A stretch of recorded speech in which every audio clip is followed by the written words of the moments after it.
typiquement ce que tu avais à Saint-Méry pendant très longtemps, c'est des zones prises dans des filets pour éviter les chutes de pierre, parce qu'en fait il n'y a ou pas les financements, ou pas le temps, mais souvent pas les financements, ou pas le temps d'intervenir. Donc en fait la façade de l'église a longtemps été prisonnière de ce type de filet, pour éviter les chutes, et pas de moyens ou pas de décision politique de prise pour la restaurer, pour la rénover. On a fini par obtenir cette façade.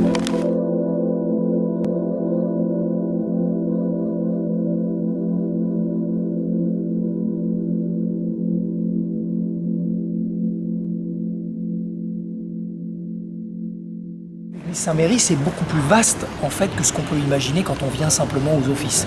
Ça va jusqu'au toit et ça va dans les caves aussi. Donc la superficie, la surface à traiter est énorme.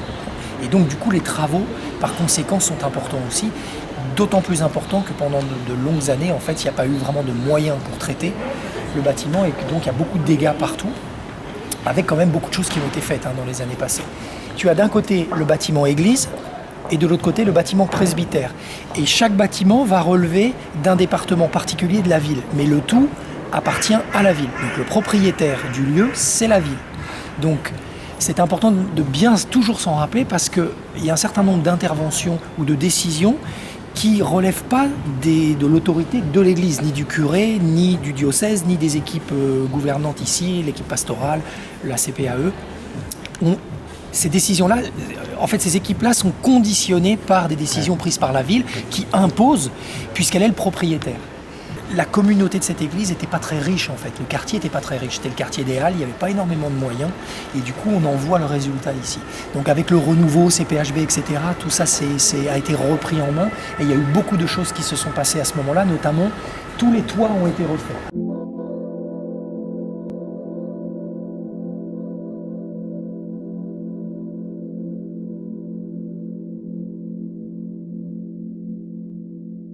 Les premiers travaux ont consisté déjà à remettre le presbytère en état de fonctionnement, c'est-à-dire refaire la cuisine, qui était dans un état pitoyable, refaire le bureau d'Annie à l'époque pour le rendre beaucoup plus accessible, beaucoup plus fonctionnel. Et puis on a attaqué à ce moment-là les différents étages et les différents appartements, et ça n'a pas arrêté pendant une dizaine d'années. Tous les appartements étaient à refaire. Donc moi j'ai commencé par vider déjà tout ce qu'il y avait dans les anciens placards, faire vider les combles pour des questions de sécurité. Et à partir de là, on a refait appartement par appartement. Mais chaque appartement, notamment le mien, celui de Frédéric Blondy, celui de Miguel Cerdoura, Israël, sont des appartements qui ont été refaits par eux-mêmes. Donc ils ont fait les travaux eux-mêmes. C'est important de le dire parce qu'ils ont investi de leur temps et de leur argent eux-mêmes. Frédéric a refait tout son appartement lui-même. Et d'autres appartements, celui de Donatus à l'époque, on l'a refait nous. L'escalier A, on l'a refait en entier. L'escalier B a été refait. Les salles de réunion ont été refaites. Le bureau de Daniel a été refait, ça c'est moi qui l'ai refait. Et comme ça, tous les différents espaces. La sacristie a été entièrement renettoyée, vidée. C'est moi qui l'ai fait. On a construit des archives pour déplacer les archives qui étaient au niveau du sol en cas de crue importante. On a créé des archives, on les a montées à l'étage. Donc, les différents lieux ont été remis en état de fonctionnement, mais surtout assainis pour des questions de sécurité. Et ça, c'est pour la question du presbytère. Pour la question de l'église, le premier grand travail a été de vider les caves, donc enlever tout. Et le plus grand chantier qui a été mis en œuvre dès le départ, c'est celui de la réélectrification générale de l'église.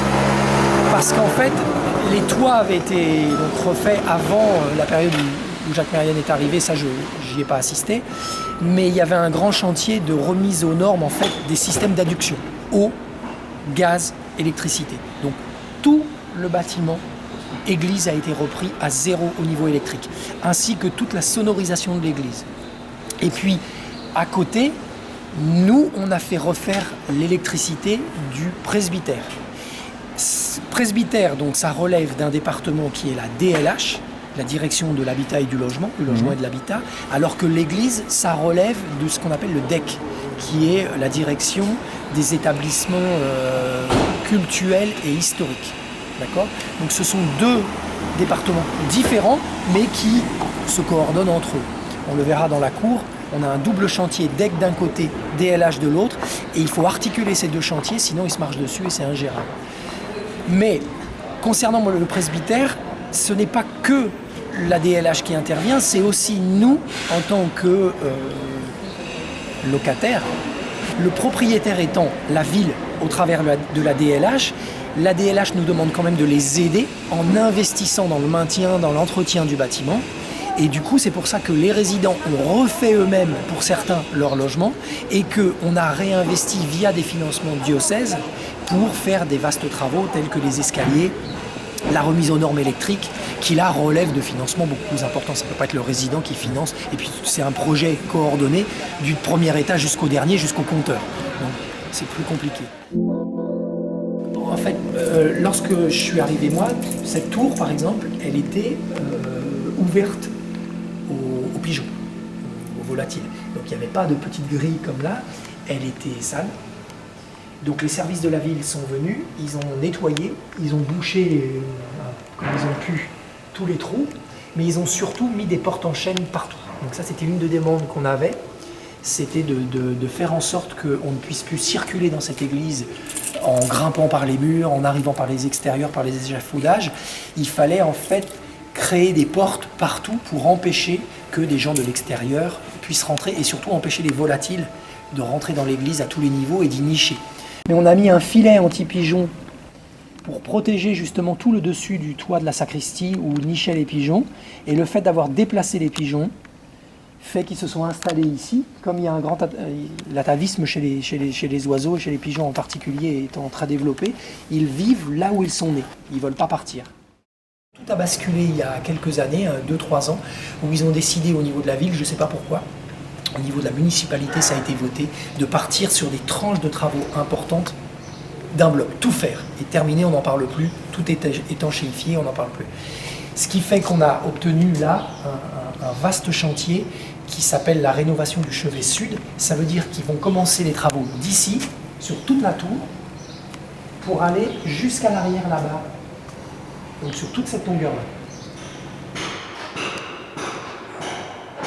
Ils vont travailler, traiter à la fois les vitraux, les grilles, les pierres, les rambardes, et surtout ils vont poser du plomb sur toute la partie qui n'a pas encore, qui n'est pas dotée de plomb là-haut, ce qui va permettre une étanchéification totale de la dernière partie dans laquelle il y a des infiltrations, l'autre partie ayant été étanchéifiée par des petites interventions complémentaires plomb sur les 10 dernières années qu'on aura demandé.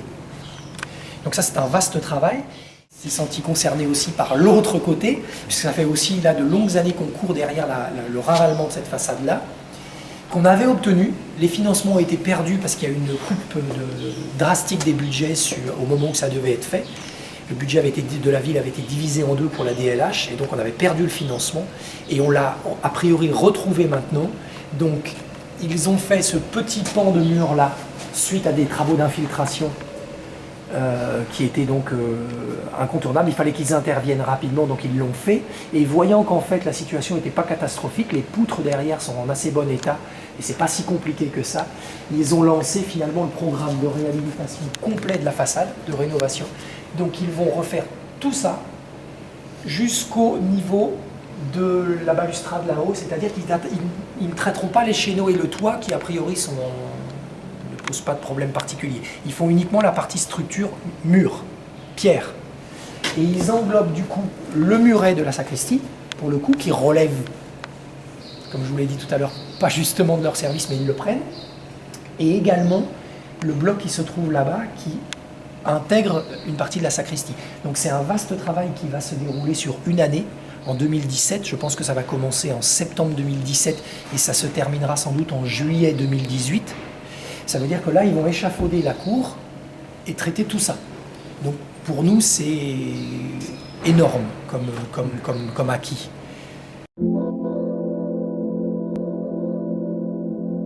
Quand je suis arrivé ici, il y avait des fuites d'eau pratiquement dans toutes les chapelles. Ça fuyait partout. Avec partant de grosses pluies, par exemple une cascade qui dégringolait dans les escaliers de l'orgue. Et pourquoi? Parce qu'en fait, les chéneaux, donc toutes les parties qui réceptionnent l'eau de pluie, étaient insuffisamment nettoyées. Donc il y avait des pigeons morts, des blocs de pierre, des plastiques, tout ce qui peut traîner et voler. Et normalement, l'entretien de tout ça aurait dû être assuré par des services villes, puisque ça appartient à la ville, mais c'est bien souvent l'Église qui l'a fait, notamment le Père Vigo, Gérard, s'est beaucoup occupé d'essayer de maintenir tout ça en ordre. Mais à force, si tu veux, l'accumulation de tous ces débris venait boucher les gouttières, et du coup ça dégueulait par-dessus les chéneaux, et c'est ce qui explique en grande partie que beaucoup de rambardes sont abîmées, l'eau passant par-dessus. Aussi, tu as accès notamment à tous les systèmes électriques qui ont été refaits. Donc ça, c'est un bon exemple en fait de l'ensemble du câblage électrique qui a été posé il y a environ une dizaine d'années, on va dire ça, avec le système par exemple de lumière qui permet d'éclairer là le chœur. Donc il a fallu créer des kilomètres, poser des kilomètres et des kilomètres de câbles en passant par des endroits qui sont fort peu accessibles, mais surtout en évitant qu'on voit les câbles.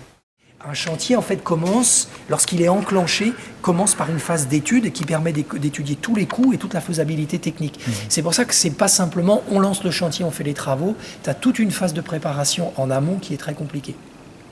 Et parfois, quand on demande le chiffrage de certains travaux, comme on l'a fait récemment pour la chapelle de la Vierge au fond, on se dit qu'on peut obtenir un financement, enfin une évaluation financière assez rapidement. En fait, non. Une vraie évaluation financière qui soit précise, qui ne soit pas un calcul à la louche, nécessite en fait une étude. Ça veut dire qu'il faut que le chantier soit déjà lancé pour financer cette étude de faisabilité ou de coût. Et du coup, on se retrouve souvent avec des estimations plus ou moins justes. Et si on va chercher des mécènes, c'est un peu compliqué pour l'équipe là qui s'est constituée patrimoine, parce qu'on leur fournit des données qui ne sont pas justement très précises. Donc on est aussi avec la ville en train de faire un effort de précision de ces chiffrages-là, sans pour autant qu'ils puissent le faire, puisqu'ils n'ont pas la validation pour financer l'étude réellement. Tout a été refait, ici ça se voit, notamment à la volige qui est toute jaune. Donc qui est vraiment récente, avec les poutres qui ont été changées.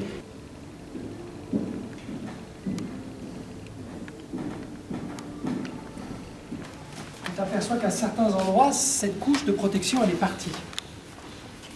Et là, tu tombes directement sur les pierres qui constituent la voûte. Et si tu as des fuites à ces niveaux-là, ça finit par user la pierre et les joints, et ça peut devenir dangereux à terme. Donc tu es obligé de surveiller en permanence tout ça. Je ne sais pas si la communauté connaît ces parties-là de l'église, mais c'est vraiment magnifique. C'est un travail d'orfèvre.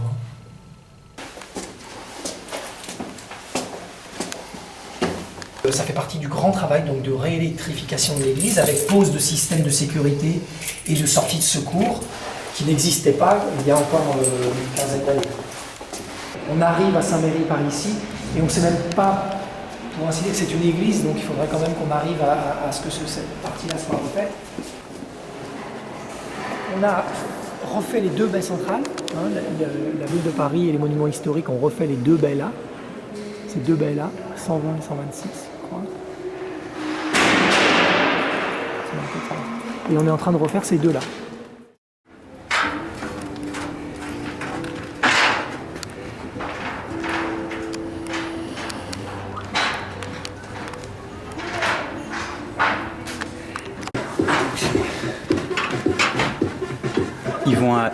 Le verre de protection va aller ici, à la place de ça. Et le vitrail, lui, sera posé à l'intérieur en applique, avec un cadre laiton, fixé avec des pattes.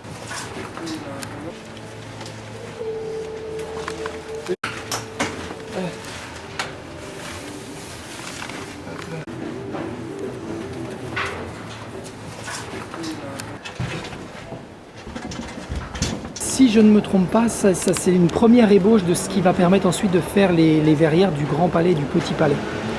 Donc c'est pour ça que ça a un caractère aussi historique et que les monuments historiques tiennent à ce que ça soit rénové. Aucun carreau n'étant taillé à la même mesure, il faut retailler tout. Chaque pièce est unique. Et à partir de là, déposer tous les verres et retailler tous les verres en triplex pour les remettre.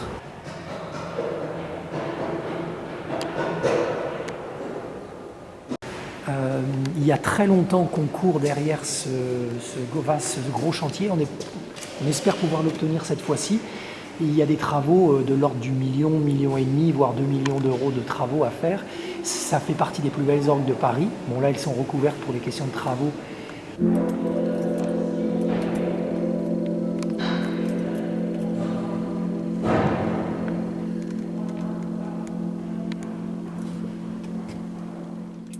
Partie des caves qui se trouvent donc sous l'église, à peu près au niveau du transept. Et ce qu'on y trouve, c'est l'ancienne chaufferie de Saint-Méry. Voilà en fait la machine de guerre qui permettait de faire fonctionner Saint-Méry. C'était le système qui permettait à partir de charbon de chauffer l'ensemble de l'église. C'est la chaufferie, il faut que ça fonctionne, avec toutes les pannes qui surviennent à des moments ou d'autres. Et une vaste remise aux normes qui a été entreprise par la ville, qui vient de nous changer un grand nombre de pièces. Elle a financé ça, elle a financé cette partie-là, les pompes de relevage, tous les condensats qui viennent d'ici. La partie chauffage, qu'on appelle l'échangeur, qui est ici, financé par la ville aussi. Ça, c'est financé par Saint-Méry, ce qu'on appelle un pot à bout. Donc nous, on a l'entretien du système, donc on a investi dans ce qui est traité l'eau, mais la ville, elle, a refinancé la source de chaleur qui est l'échangeur. C'est de sa responsabilité. L'investissement principal, c'est elle, mais l'entretien, c'est nous. Donc la communauté est également sollicitée sur des investissements importants d'entretien général. Mais tout ça, il faut le faire tourner. Ça aussi, c'est neuf. Et ça représente des dizaines et des dizaines de milliers d'euros. Et il faut venir régulièrement ici, veiller à ce que tout ce système soit fonctionnel, intervenir quand il faut remettre de l'eau, etc. Tout repose sur une combinaison intéressante et complémentaire et solidaire entre l'Église et les services de la ville. Donc il faut vraiment travailler à ce relationnel. Comme il voit l'implication de la communauté, il voit tout ce qu'on fait, et il voit aussi le dynamisme culturel qui est très important. Moi je le répète, parfois on peut discuter la dimension culturelle de l'Église, la dimension culturelle étant intrinsèque au bâtiment, les messes, les offices, mais la dimension culturelle nous aide énormément à obtenir de la ville des interventions parce que c'est le rayonnement général de Saint-Méry qui est le retour en fait pour la ville. C'est pas qu'une question de patrimoine et de tourisme, c'est vraiment aussi la renommée que prend Saint-Méry. C'est évidemment plus facile quand on existe et qu'on fait des choses intéressantes en termes de lien social, d'ancrage dans le quartier, de dynamisme culturel et cultuel, de faire venir des services et d'investir sur une église. Une église qui fait peut-être que des offices à une autre fonction, donc peut-être qu'on y va un peu plus tard, un peu moins après, quand on s'appelle Notre-Dame.